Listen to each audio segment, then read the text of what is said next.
மாண்புமிகு பேரவைத் தலைவர் அவர்களே, மொழி எப்பவும் தொடர்புக்கான ஒன்று தான், இல்லைன்னு யாரும் மறுக்கவே முடியாது. உலகத்தில் இருக்க எல்லா மொழிக்கும் இது பொருந்தும், அதையும் யாரும் மறுக்க முடியாது. ஆனால் நம்ம தமிழ் வெறும் மொழி மட்டுமல்ல, பேசினா வர்ற ஓசை மட்டுமல்ல, திரும்பவும் சொல்கிறேன், தமிழ் ஒரு மொழி மட்டுமில்லை, அது நம்ம உயிர், அது நம்ம உணர்வு.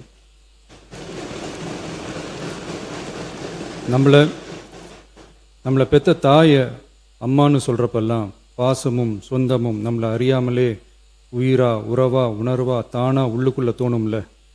அதே மாதிரி ஏன் இன்னும் ஒரு படி மேலே போயே சொல்லலாம், தமிழ்னு சொன்னாலே எப்படி இருக்கும், என்ன ஆகும்னு சொல்லவா வேணும். தாய் எப்படி ஒரு மிகப்பெரிய புனிதமோ அப்படிதாங்க தாய்மொழியும். அதுலேயும் நம்ம தாய்மொழி தமிழ்மொழி இப்படி சொல்கிறதே போதும், எல்லாருக்கும் நம்ம தாய்மொழி உணர்வை பற்றி புரியும்னு நினைக்கிறோம். நம்ம தாயே நமக்கு மிகப்பெரிய புனிதம்னா நம்ம எல்லாருக்குமான தமிழ் தாய் பற்றி சொல்லவா வேணும். தாயை போற்றுகிற வாழ்த்துகிற தமிழ்நாட்டு மண் தமிழ்தாய் வாழ்த்து எப்படி விட்டுரும்? விடாது, விடவும் மாட்டோம். மாண்புமிகு பேரவைத் தலைவர் அவர்களே, நம்ம தமிழ்தாய் வாழ்த்த 1891 எழுதின மனோன்மணியம் சுந்தரனார் நம்ம தமிழ் மொழியவே தமிழ் தாய்னு சொல்லி உயர்வா பாடினாரு. இந்திய துணை கண்டத்தை, இந்திய ஒன்றியத்தை அழகிய முகமா சொன்ன மனோன்மணியம் சுந்தரனார் அந்த முகத்தோட நெத்தியில வைக்கிற பொட்டு தான், திலகம் தான் தமிழ் நாடுன்னு சொன்னார். இந்தியாவோட நெற்றியில இருக்கிற பொட்டு மாதிரி ஒரு வெற்றி பொட்டு தான் நம்ம தமிழ்நாடு. அந்த பொட்டோட நறுமணம் உலகம் பூரா பரவுற மாதிரி தமிழோட புகழும் உலகம் பூரா பரவணும்னு சொன்னார். உண்மைதானே அது?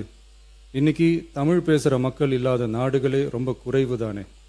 தமிழும் தமிழனும் இல்லாத நாடு எது? திரும்பவும் சொல்லலாம், தமிழ் ஒரு மொழி மட்டுமல்ல, அது ஒரு பண்பாடு, அது ஒரு நாகரிகம், அது ஒரு சிந்தனை, அது ஒரு அன்பு.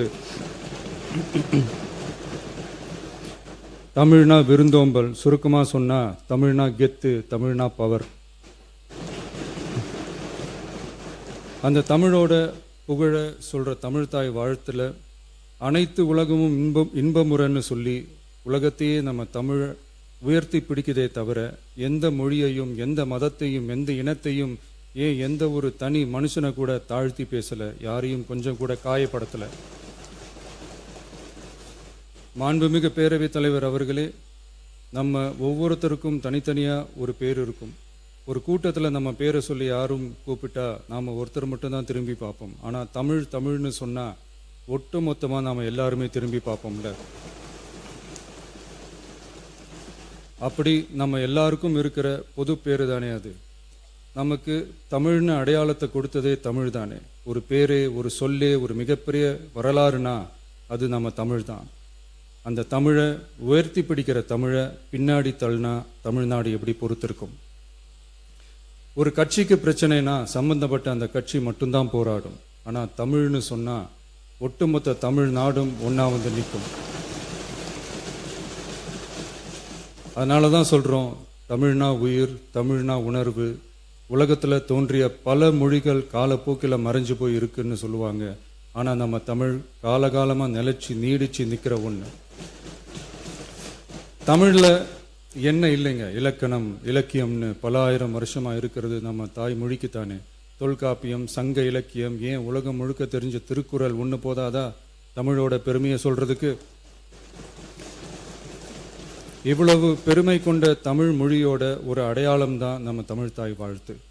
ஒட்டுமொத்த இந்தியாவோட பன்முகத்தன்மையை உயர்த்தி பேசுகிற தமிழ்தாய் வாழ்த்து நம்ம ஊரில், நம்ம தமிழ்நாட்டில் முதல் இடத்துல தான் இருக்கணும். நம்ம இந்திய அரசியல் சாசனமே ஒவ்வொரு மாநிலத்தோட மொழிக்கும் பண்பாட்டுக்கும் பாரம்பரியத்துக்கும் பாதுகாப்பு உரிமையை கொடுத்துருக்கு தானே. அந்த உரிமையின் அடிப்படையில் தமிழ்தாய் வாழ்த்துக்கு முதலிடம் கொடுத்து தானே ஆகணும். அதானே மாநில உரிமை. அப்படிப்பட்ட தமிழ்தாய் வாழ்த்து தான் 1970 நவம்பர் 23 முதல் அரசு விழாக்களில் முதல்ல பாடணும்னு சொல்லி ஒரு அரசாணையை போட்டு அந்த செயல்பாட்டுக்கு வந்துச்சு. அதுக்கப்புறம் 2021 டிசம்பர் 17 முதல் மாநில பாடலா அங்கீகாரம் வழங்கப்பட்டுச்சு. அனைத்து கல்வி நிறுவனங்கள், பல்கலைக்கழகங்கள், அரசு அலுவலகங்கள், பொதுத்துறை நிறுவனங்கள் உள்ளிட்ட பொது அமைப்புகளோட நிகழ்ச்சிகளில் தமிழ்தாய் வாழ்த்து கட்டாயம் பாடப்படணும்னு அரசாணையும் இருக்கு. 2026 ஜனவரி மாதம் 28 ஒன்றிய அரசோட கடிதத்தில் அரசு விழாக்களில் பின்பற்ற வேண்டிய சில நடைமுறைகள் வெளியிடப்பட்டது. அந்த ஆணையில் மாநில பாடல் பற்றி எந்த வழிமுறையும் இல்லாமல் இருந்துச்சு. நம் அரசு பொறுப்பேற்றதும் கடந்த மே மாதம் 27 மாண்புமிகு பிரதமர் அவர்களுக்கு மாநில பாடல்களுக்கு உரிய அங்கீகாரம் வேண்டும்னும், ஒன்றிய அரசு வெளியிட்ட ஆணைக்கு திருத்தம் வெளியிடணும்னும், மாநில விழாக்களில் தமிழ்தாய் வாழ்த்த முதல்ல பாடுறதுக்கான உரிய வழிமுறைகளை வகுக்க வேண்டும்னு சொல்லி கடிதம் எழுதியிருந்தோம். அதைத் தொடர்ந்து போன ஜூலை மாதம் 9 கடிதத்தில் மாநில பாடல் பாடப்படுவது பற்றி இருந்துச்சு. ஆனால் நம்ம தமிழ்நாட்டில் 1970களில் இருந்து தமிழ்தாய் வாழ்த்து எல்லா அரசு நிகழ்ச்சிகள்லையும் கல்வி நிறுவனங்கள்லையும் தமிழ்தாய் வாழ்த்து முதல்ல பாடுறது ஒரு மரபாவே இருக்கு. அதுக்கான அரசாணையும் இருக்கு. மாண்புமிகு பேரவைத் தலைவர் அவர்களே, தமிழ் நமது உயிர் மூச்சு, தமிழ் மொழி நமது அடையாளம், தமிழ் பண்பாடு நமது பெருமை. அதனால தமிழ்தாய் வாழ்த்தின் மரியாதையை பாதுகாப்பதில் தமிழக வெற்றி கழக அரசு ஒருபோதும் சமரசம் செய்யவே செய்யாது. தமிழ்தாய் வாழ்த்தை முதலில் பாடுவது அரசியல் அமைப்பிற்கும் இந்திய ஒற்றுமைக்கும் எதிரானதில்லை, மாறா வேற்றுமையில் ஒற்றுமைன்ற இந்தியாவோட உயர்ந்த கொள்கையை வெளிப்படுத்துறது. மேலும் தமிழ்தாய் வாழ்த்தை முதல்ல பாடணும்னு சொல்றது அரசியல் சம்பந்தமான விவாதமா மாறணுங்கிற அவசியமே இல்லை. இது தமிழர்களின் பொது அடையாளம். நம்மை வேறுபடுத்துவதல்ல, ஒன்றிணைப்பது. மாண்புமிகு பேரவைத் தலைவர் அவர்களே, தமிழ்தாய் வாழ்த்தின் கண்ணியத்தையும் தமிழின் தொன்மையையும் தமிழர் பண்பாட்டின் பெருமையையும் பாதுகாக்கும் இந்த உயரிய பணியில் இந்த சட்டமன்ற பேரவையில் உள்ள அனைத்து உறுப்பினர்களும் கட்சி வேறுபாடுகளை மறந்து ஒன்றிணைந்து அனைத்து கல்வி நிறுவனங்கள், பல்கலைக்கழகங்கள், அரசு அலுவலகங்கள், பொதுத்துறை நிறுவனங்கள் உள்ளிட்ட பொது அமைப்புகளின் நிகழ்ச்சிகளிலும் தமிழ்தாய் வாழ்த்து கட்டாயமாக முதலில் பாடப்பட வேண்டும் என்று கொண்டுவரப்படும் இந்த தீர்மானத்திற்கு அனைவரும் ஆதரவு வழங்க வேண்டும் என கேட்டுக்கொள்கிறேன். தமிழ்தாய் வாழ்த்து தொடர்பான அரசினர் தீர்மானம். தமிழ் உலகின் தொன்மை வாய்ந்த செம்மொழியாகவும் தமிழர் நாகரிகம் உலகின் மிக பழமையான பண்பாட்டு மரபுகளில் ஒன்றாகவும் திகழ்வதை பேரவை பெருமையுடன் பதிவு செய்கிறது. மனோன்மணியம் சுந்தரனார் அவர்களால் 1891 எழுதப்பட்ட மனோன்மணியம் என்ற நாடக நூலின் பாயிரத்திலிருந்து எடுக்கப்பட்ட தமிழ்தாய் வாழ்த்து 1970 நவம்பர் 23 முதல் அரசு விழாக்களில் முதலில் பாடப்பட வேண்டும் என அரசாணை வெளியிடப்பட்டு செயல்பாட்டுக்கு வந்துள்ளது. 2021 டிசம்பர் 17 முதல் மாநில பாடலாக அதிகாரப்பூர்வ அங்கீகாரம் வழங்கப்பட்டு தமிழ்நாட்டில் அமைந்திருக்கும் அனைத்து கல்வி நிறுவனங்கள், பல்கலைக்கழகங்கள், அரசு அலுவலகங்கள், பொதுத்துறை நிறுவனங்கள் உள்ளிட்ட பொது அமைப்புகளின் நிகழ்ச்சிகளிலும் நிகழ்வு தொடங்குவதற்கு முன் தமிழ்தாய் வாழ்த்து கட்டாயம் பாடப்படும் என்று ஆணையிடப்பட்டுள்ளது. இந்நிலையில் ஒன்றிய அரசின் உள்துறை அமைச்சகத்தால் 2026 ஜூலை மாதம் 9 கடிதத்தில் மாநில பாடல் பாடப்படுவது குறித்து தெரிவிக்கப்பட்டுள்ளது. தமிழ்நாட்டில் 1970களில் இருந்து அனைத்து அரசு நிகழ்ச்சிகளிலும் கல்வி நிறுவனங்களிலும் தமிழ்தாய் வாழ்த்து பாடல் முதலில் பாடப்படுவது மரபுத்தன்மையாகவும் அரசாணைகளின் வாயிலாகவும் பின்பற்றப்பட்டு வருகிறது. ஆகவே தமிழ்தாய் வாழ்த்து தமிழ் மொழிக்கும் தமிழர் பண்பாட்டிற்கும் செலுத்தப்படும் மரியாதையின் வெளிப்பாடாகும் என்பதை இப்பேரவை வலியுறுத்துகிறது.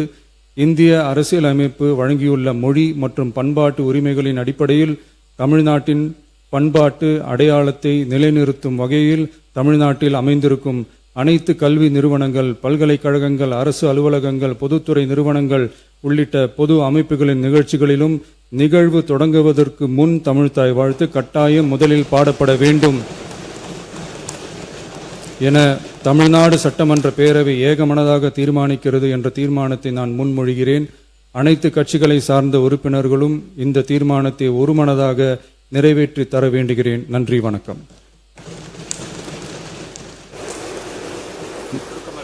மாண்புமிகு உறுப்பினர் முனைவர் கோவி செழியன் அவர்கள் பேச வருகின்ற மாண்புமிகு சட்டமன்ற உறுப்பினர் சுருக்கமாக இதை ஒட்டி மட்டும் பேசி வரவேற்று அமைக வேண்டுகிறேன். மாண்புமிகு பேரவைத் தலைவர் அவர்களே,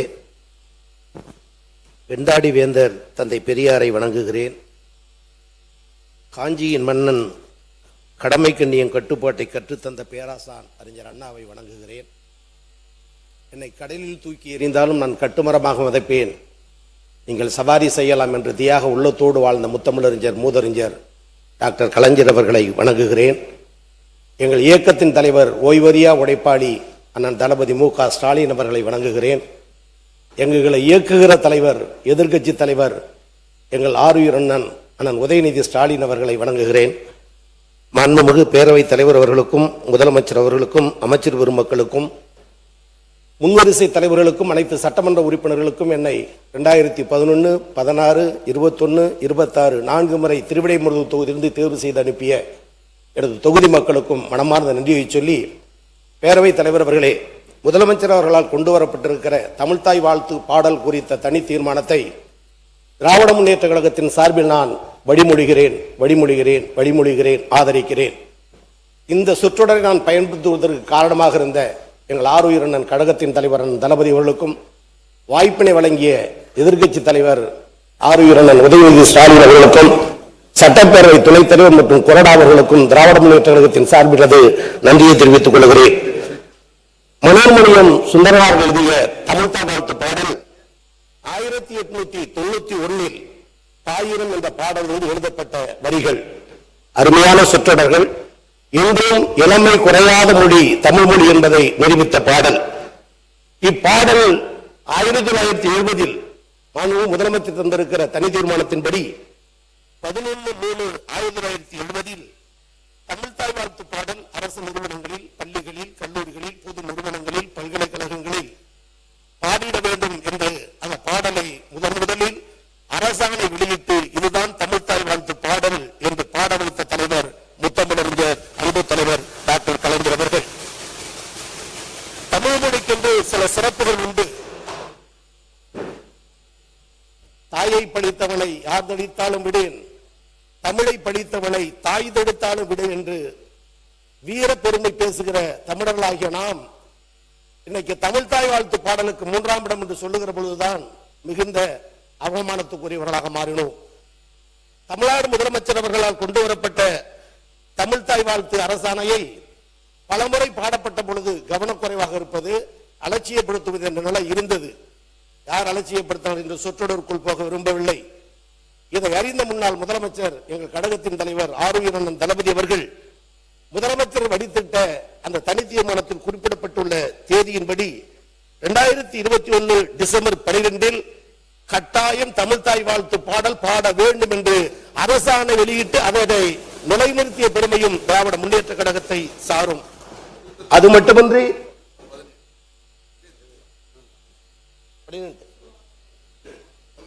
அதை தொடர்ந்து தமிழ் மொழி பெருமையை சொல்லக்கூடிய வகையில் நீசமொழி என்று பேசப்பட்ட தமிழ் மொழியை தேச மொழியாக்கி செம்மொழியாக்கியது அன்பு தலைவர் கலைஞர் திராவிட முன்னேற்ற கழகம்.